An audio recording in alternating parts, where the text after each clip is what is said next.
Hello, my dear student, once again, you're welcome to the penultimate session of the course, Health Services Management.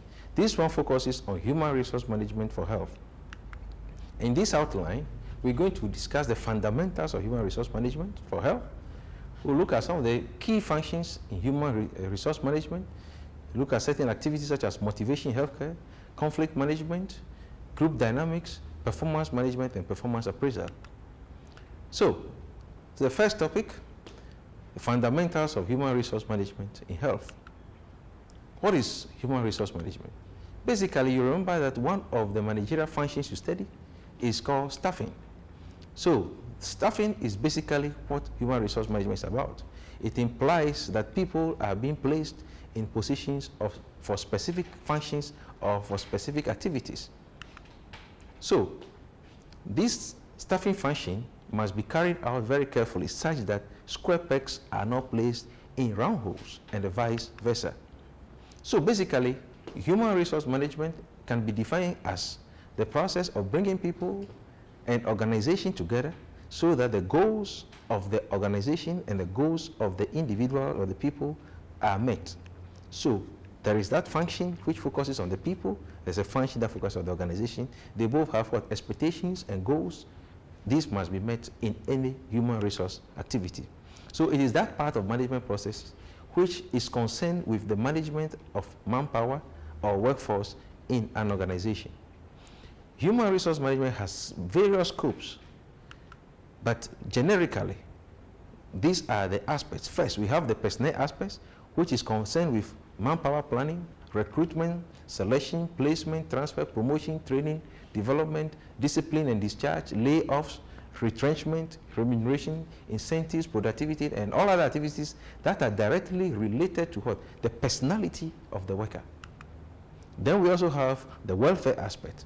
The welfare aspect, on the other hand, focuses on what? The working conditions and amenities that are available to what? Workers, such as canteens, restrooms, lunch rooms, housing, transport, medical assistance, educational facilities, crèche, health and safety issues, recreational centers, and the like.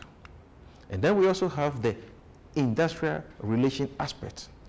This aspect rather covers the labor management relations, the relationships that exist between the staff and then management, where issues of what? Collective bargaining, joint consultations, grievance handling procedures, disciplinary procedures, settlement of industrial disputes, and all other activities that we need to focus on what? Creating industrial harmony or an ambience that is peaceful for workers to work within, and the organization should also to be stable. So every activity that takes place within HRM or human resource management must fall within one of these scopes, either personnel aspects, the welfare aspect, or the industrial relations aspect. So there are several activities that go on within human resource management, but for the sake of this course, we focus on very few of them. The first one has to do with what we take care of in this second topic, conflict management. What is a conflict? Conflicts are what? Necessary conditions for every organization. Where two or more are gathered or where two or more people work, there will always be conflict. Conflict is very simple.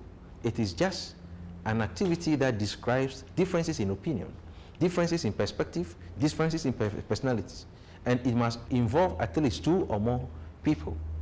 In this case, where they perceive each other to be opposing indirectly or directly, opposing in views, opposing in perspective, opposing in opinions. And conflict can also be within, between, and among people. A conflict within a person, sometimes we get ourselves into certain dilemmas. We get so unsettled whether we should take one option or the other. We have internal or conflicts within people. Conflict between two people or conflict among a group of people. And conflicts can be either constructive, or which we also call functional conflicts, or conflicts can be destructive, which we also call dysfunctional conflicts. If conflicts are healthy, they may lead to what? Growth of the organization, or these are the constructive conflicts. If conflicts tend to be dysfunctional or become unhealthy, or if unhealthy conflicts are allowed to develop so much in an organization, the spin-off effects can result in what? Lasting damage to the relationships within the organization. In that regard, it is very important that every manager take steps or take measures to ensure they understand causes of conflict as much as possible, and then ways of managing conflicts to ensure that the effects of conflicts become more constructive rather than destructive. So, what are some of these causes of conflict? There are 1,001 causes of conflict, but we can look at a few of them. First of all, most of them have to do with what? Personal differences, lack of clear job descriptions and responsibilities, role incompatibility or role differences, and organizational issues such as high levels of stress, scarcity of resources, job uncertainty, and the like. Others may be specialization, people who have to focus on one thing or the other for so long, multitasking, doing more than one thing at the same time, role interdependent, whereby the role of one person depends on the other. If you don't do yours right, then the other person cannot get his right. For that regard, there will be that kind of conflict, or there will be opposing views, opposing perspective. Tax blurring, whereby people do not get their works or their jobs, roles clearly defined for them. Expectations getting mismatched. Two people having different expectations. One is expecting something so high, another person is expecting something medium, the third person is expecting something low. There's always differences in that expectation. When resources become so scarce, change is one of the things actually which cause conflict. Whenever there's a change of any kind, people who misunderstand it. Differential reward systems, barriers to communication, which we looked at in the previous sessions, all these things collectively can lead to what? Conflicts. For us to resolve conflicts or manage conflicts, we need to understand the causes. So, first of all, you must diagnose what brought about the conflict. You must diagnose what brought about the conflict. Good. There are several approaches to which we can resolve conflict. Some of them has to do with competition, collaboration, compromise, avoidance, accommodation. Right? You can collaborate with the parties. You can compromise on the issues, you can avoid the issues, or you can accommodate the person, and the like. The other aspect of human resource management we want to look at has to do with group dynamics. Basically, groups are just two or more people working together in an organization. Basically, when we talk of group dynamics, we are looking at how we can modify change in behavior through interactions in a group. So group dynamics is the study of how people interact with each other in small groups, usually in an organization system. It is basically based on group processes that develop within a group that is not present in a random set of individuals, in the sense that there must always be a purpose for which these people are put together. So certain things must bring together groups. So group dynamics does not really happen within a random set of people who came by chance or who came together by chance. No, they must come together for a purpose. So a group may be what? Formally or informally constituted. So it may be consciously constituted, or they may not consciously be constituted through informal means of assembly. So every group has boundaries. That means there are delimited, what they call it, confines within which the members of that group operate.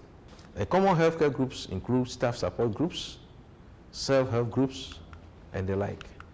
And every group has certain characteristics which we call the aspects of group dynamics. Every group has goals, every group has its own history, the patterns of participation, how we relate to each other, who leads and who does not lead, role relationships, patterns of dominance on specific or significant, or in specific situation. Who takes out the leadership role and who takes the subservient role? There's always a group climate. What is the atmosphere of that particular group? What are some of the group norms? What are the do's? What are the don'ts? All these things collectively make up the aspects of the group. How do we handle conflicts, or how do we handle grievance? Assuming conflict erupts in a group, what are the processes we have to go through and make sure that we handle conflicts or grievances swiftly to the satisfaction of every member? What are the patterns of communication? All these things collectively make up the aspects of the group dynamics. Is it necessary to study group processes? I think so. What are some of the reasons? First, when you study group process, it will help group members to have clearer and better understanding of the broad goals of the organization, because two heads are better than one. When people work in groups, it also helps to guarantee flexibility in accomplishing the goals of the organization. When we study groups, it also helps to communicate effectively among the members of that group. Groups also facilitate effective decision making in that the strategies that are employed at those group levels become much more accepted to the people. So decision making becomes much more effective because others get involved and they get caught up by group action. Group also helps in finding optimal balance between group productivity and individual satisfaction. We have different abilities, different credentials, different competencies. However, when people come together, the weaker ones get supported by the stronger one, and the weaknesses of the stronger one are compensated by the strength of the weaker one, in whichever way. Group processes also facilitate the tracking of the growth and maturation of group members. Every group member goes through phases, just as every organization. Someone who is employed for the first time is certainly a learner up to a point where he has to mature. So these processes facilitate how we can track growth and maturation of people who exist in an organization. If you have a careful understanding of the group process, it also helps to promote group cohesion and means individual freedoms. So we have, as much as we have individual freedoms, we also have group image to protect. So the protection of the group image leads to promotion of group harmony and group cohesion. And group processes also help the use of differential abilities of members. Group processes also help to establish a balance between emotional and rational behavior. Every human being has emotions, and every human being has reason. And one way or the other, we behave either emotionally or we behave rationally. But collectively in groups, we mostly tend to behave more rationally than emotionally. So that balance is better established when people work in groups. One key human resource function, which I think we need to understand, has to do with motivation. Basically, what is motivation? Motivation simply is about the processes by which people get stimulated to action to accomplish goals. And this motivation could be external to the person or could be internal. So the factors that actually motivate people vary from person to person. Some include the desire for money. Others are also motivated by success in an enterprise. Others are motivated by recognition, the status, the respect they enjoy from other people, job satisfaction, teamwork, or working in groups, and so on and so forth. Others are also motivated by external things, and are also motivated by internal things, the desire to achieve something. So it is the responsibility of every manager to try as much as possible to understand what motivates each individual worker or what motivates a group of workers. Motivation is very essential, very important, because it is the one that triggers human beings or workers into action. It is that singular human resource activity that improves the level of efficiency of people. It is that human resource activity that also leads to achievement of organizational goals or failure. It also helps to build relationships, friendly relationships, or to encourage the esprit de corps principle of management. Motivation also facilitates the stability of workforce. If people are well motivated, labor turnover will be very low. In that case, the stability of workforce will be guaranteed.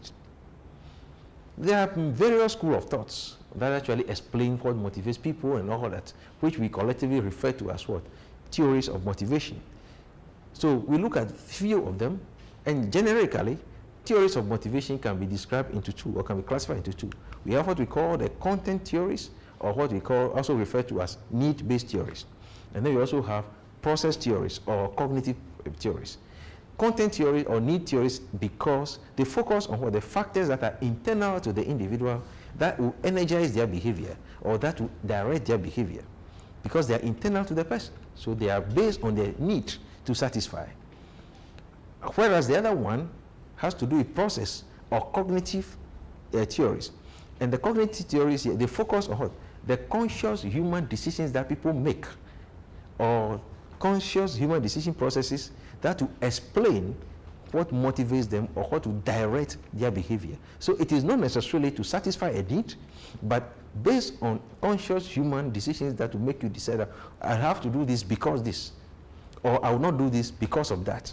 So it is not because you are satisfying any need, but simply analyze issues in one way or the other and decide, okay, fine, I'll do this to satisfy one thing or the other. I'll do this as a punishment. I'll deprive somebody of one thing or the other. But for the sake of this course, we'll focus only on some examples of the content needs for obvious reasons.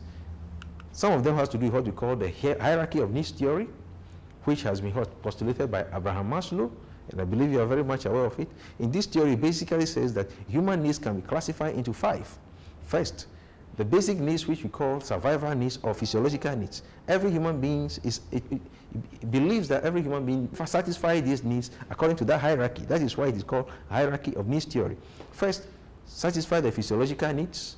You satisfy the needs that has to do with your safety, satisfy the needs that has to do with your respect, satisfy the needs that has to do with your love, and then you satisfy needs that has to do with self-actualization or maximizing your human potential. So we have physiological needs, we have safety needs, we have affection needs or needs of belongingness, we have esteem needs or needs of respect, and then we have self-actualization needs. In that order, that is what the theory says. We also have what we call the ERG theory. Basically means E for existence, R for relatedness, G for growth. This one basically says that Clayton Alderfer, who is a propounder of this theory, says that human needs can be classified into 3 instead of the 5, as opposed to Maslow. Existence has to do with needs that satisfy why we exist, which is similar to survival needs. Needs that has to do with what? Relatedness, how we relate to one another.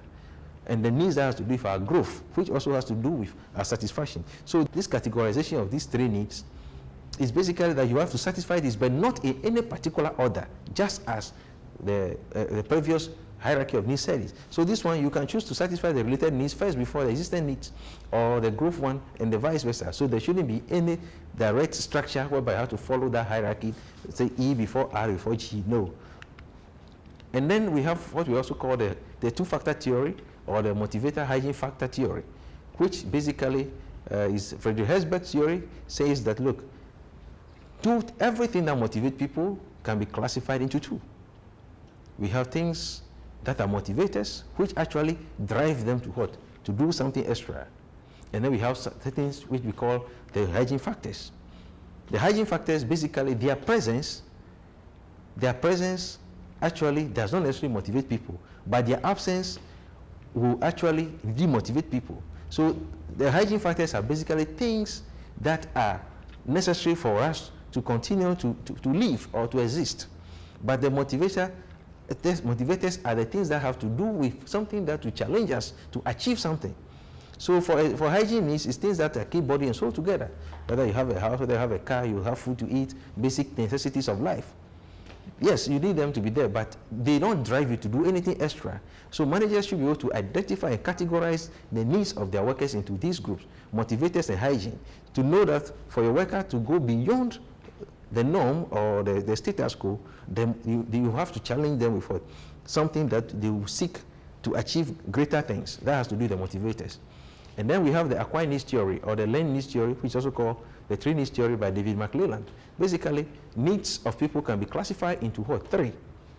Needs for what? Affiliation, needs for achievement, and then needs for power. So people get motivated as to whether they want to affiliate or they want to associate with people. They want to what? Achieve something, or they want to be what? Powerful. These are the 3 categories of things that actually motivate people. Right. Another function, another important aspect of human resource management which we want to look at in this session has to do with performance management and performance appraisal. Basically, performance appraisal is all about trying to measure or to assess or to evaluate the work of an employee or the work of a worker and then the development of that worker. So basically, it is a systematic assessment or evaluation of an employee or a worker with respect to the performance of that person on the job and then the potentials that person has for development. It is something that is carried out at the time of the year where employees are what? Evaluated or they are assessed on their performance during the specific periods, usually 6 years or 1 month, depending upon the time frame that is set for them. So this process is done between the employee and his or her manager for the first round and subsequently between the manager and the manager's manager or the manager's supervisor before going to the third round, which involves the manager, the employee, and the manager's supervisor, excluding, and then the employee may be excluded at a later date. But it involves all the human resource management players within the organization. So these various rounds comprise the appraisal cycle, which correspond to the different stages of the process, culminating into the final gradings for the employee. So employee appraisal system or performance appraisal basically has to do with what you have been employed to do. Have you been doing it? If you have not been doing it, what may be the reasons why you could not do them? Maybe you require further training. Or if you are doing it, but it is below your capacity, we may have to add something onto it for you. That is basically the essence for performance appraisal. And performance appraisal is very necessary as a form of checking the potentials of people and ensuring that their skills and their competencies are being properly utilized or are being properly directed. One other thing that is closely related to performance appraisal is the performance management, which is much, much broader in scope compared to performance appraisal. It's slightly complicated. It's also focusing about measurement of work effort. It's also focusing about the potential for the development of the worker. However, the main difference is in this one is that it is something that is much more continuous. It is not something that is done one time in a year or in a 6 months. It is a continuous process whereby it covers areas such as joint goal setting, continuous progress review, frequent communication and feedback and coaching for improved performance, implementation of employee development programs, and the rewarding of achievements. So it goes a little beyond the performance appraisal, which is much more continuous. So it is not a one-off activity like the performance appraisal. It is a process reviewing the employee's performance during the preceding year or cycle, and we decide whether he or she stands as far as his or her peers in the same category are concerned. So we've looked at basically the key functions and key aspects of human resource management in health. We look at certain activities that have to take place in an organization that have the bearing on human resource management or human relations. We talk about motivation, we spoke about conflict management. We also discussed groups and group processes, and then a very key performance appraisal, performance technique, which has to do performance appraisal and performance management. I thank you very much. I look forward to seeing you in our last class. Thank you.